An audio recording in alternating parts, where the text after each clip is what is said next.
6 plays, 81 yards in 2 minutes and 21 seconds. Morrow from 25 yards away. PAT was no good, and the Bee Diggers are back in the game, Dave, 9-6. I'll tell you what, they're out there scrapping and fighting, and that's just really neat to see. You know, a lot of people coming into this game with all the injuries, people are kind of hanging their heads and shrugging their shoulders, thinking, you know, I don't know what's going to happen. But, you know, these guys have shown a lot of character here tonight and just basically saying we don't care who they are or who we're missing, we're going to play football. And guys are stepping up out there and making plays. And Jacob Fector will kick it off from the 40-yard line. Looks like Austin Mall is one of those deep men there for Holy Family.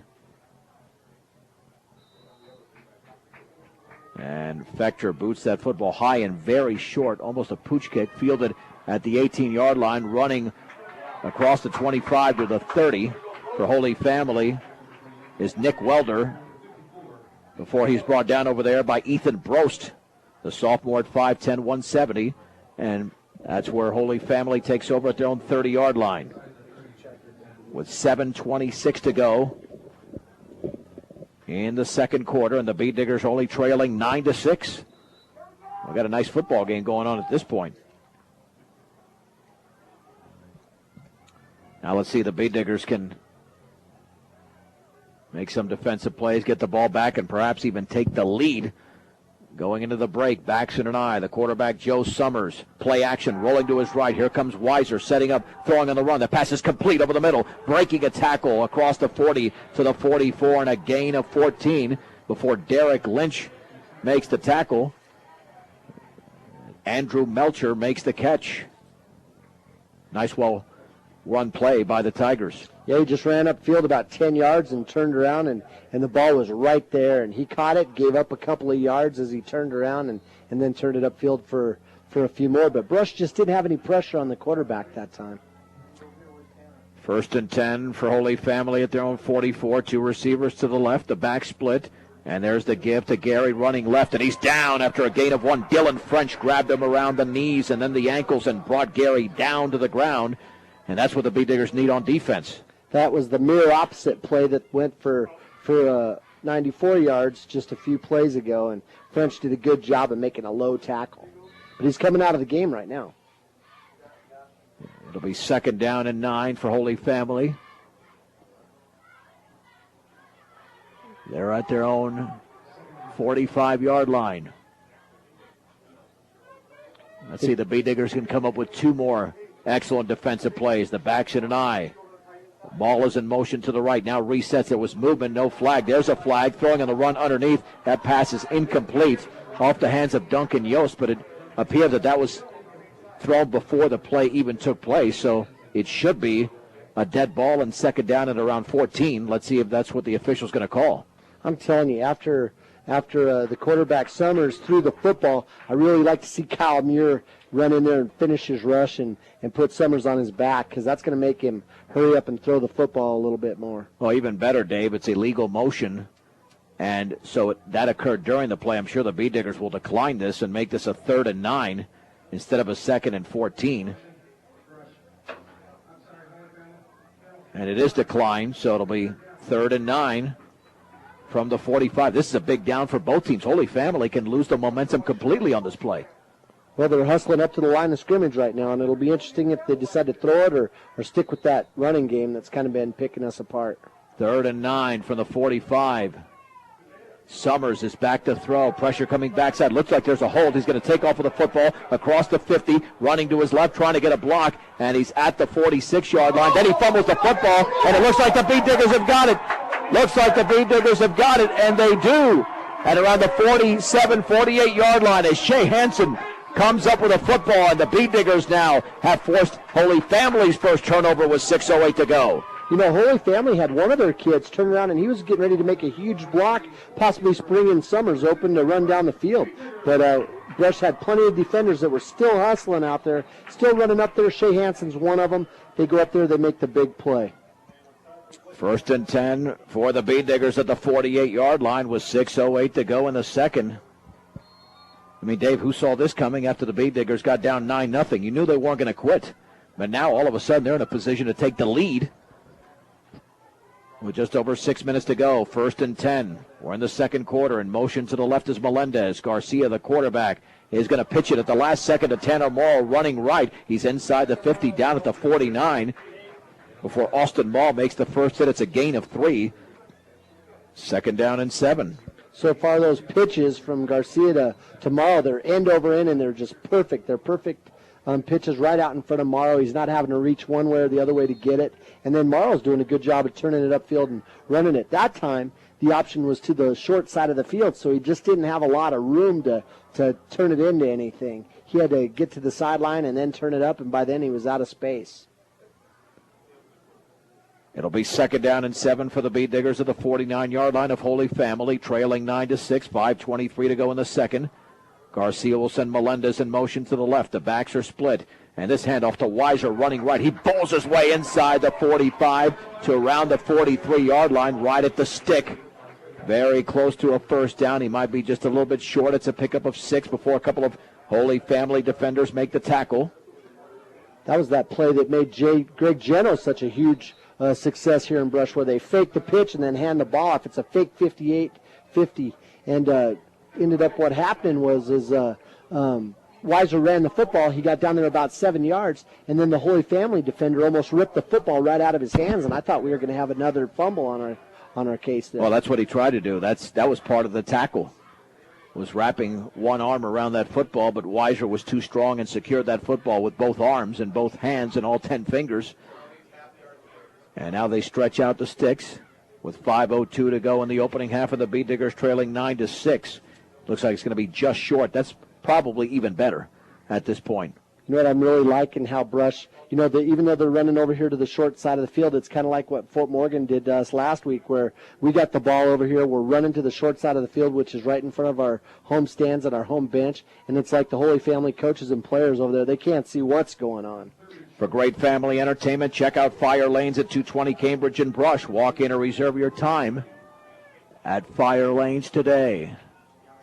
For the Beet Diggers, looking at a 3rd down and less than a yard to go at the Holy Family 43-yard line.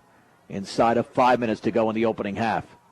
And Garcia on 3rd and inches will send Melendez in motion to the left. And the handoff, Weiser right up the gut. Very little, but that is enough for a Beet Digger first down. As the ball is going to be marked at around the 42.5-yard line. All he needed was a few inches. He got close to a yard. Yeah, he sure did, and he ran over the right side. It looked like it was a play that went right over the right guard of Brush. So a good job of blocking there for that offensive line, just getting enough yards for the first down. 1st and 10 for the Beet Diggers of the Holy Family 42. And the Beet Diggers haven't had to call a timeout tonight, so they're managing the clock well. And you know that they want to take the entire second quarter into halftime. Not have to worry about that whatsoever. 1st and 10 for Brush at the 42-yard line. The backs are split. Morrow and Weiser. Lynch is in motion to the left. And there is the give right up the middle to Weiser, and he's got a yard maybe, and that's it. Weiser's running hard. But Colton Emmett made the tackle for Holy Family, and we'll give him a yard at best. It's more like half a yard. 2nd down and 9 as we approach the 4-minute mark of the second. Those big hogs up there on the line for Holy Family, they're just controlling the line of scrimmage so much, and Brush is getting off the ball pretty quick. I watched the line of scrimmage that time, and when the ball was snapped, our kids were firing off, but boy, those big kids for Holy Family, they're awful quick coming out of their stance. 2nd down and 9 for the Beet Diggers of the Holy Family 42, trailing by a field goal. Garcia's going to head off to the deep man, Weiser, and he is stripped, and that ball is loose on the ground, and it looks like Holy Family has recovered the football at around the 38-yard line, and they have. I'm not sure who came away with it, but it might have been King Medlin, the 5'10", 175-pound junior defensive end, and that was the same thing you were talking about 2 or 3 plays ago where Weiser was nearly stripped even though he corralled the football, and that time he was stripped, and Holy Family's got the ball at their own 37 with 3:37 to go before the break. You know, it's one of those things, again, with young players, something Connor will learn from that, where when you're running that football, you better hold on to it with 2 hands when they're ripping and tearing at it. 1st and 10, Holy Family. Can the Beet Diggers keep this at a 9-6 game going into the break? The backs are an eye. Joe Summers will hand it off to Duncan Yost running across right tackle. He's got a solid gain across the 40 to the 42. before the tackle was made by Kyle Hefner. It'll be 2nd down and 5. Shea Hansen assisted on that play. You know, he ran right behind his 230-pound guard that time, and the kid was out there blocking Kyle Hefner, and Kyle Hefner's out there trying to hold his ground, all of about 170 pounds, and a little bit of a mismatch. 2nd down and 5 at their own 42-yard line. 3 minutes to go in the second. Summers back to throw. Quick drop, throwing over the middle, incomplete. And very well defended by Bruce Melendez. He read that slants by Jeremiah Haynes.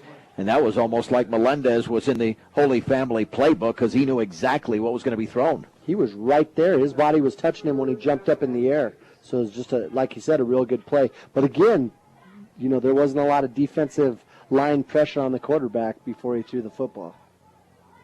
It'll be 3rd down and around 5 for Holy Family. Make it 6 at around the 47 as they throw that football just a little bit back. And Holy Family was running out of time on the play clock. They call their first timeout with 2:55 to go. Your one-stop shop for all of your banking and investment needs, from checking to savings to IRAs, is Morgan Federal Bank, 321 Ensign Street. Morgan Federal Bank, there's a difference. Member FDIC, an equal housing lender. Oh, this final 2 minutes and 55 seconds of the opening half, I think, is still more important for the Beet Diggers than for Holy Family because they've got the experience. They're off to a 9-0 lead.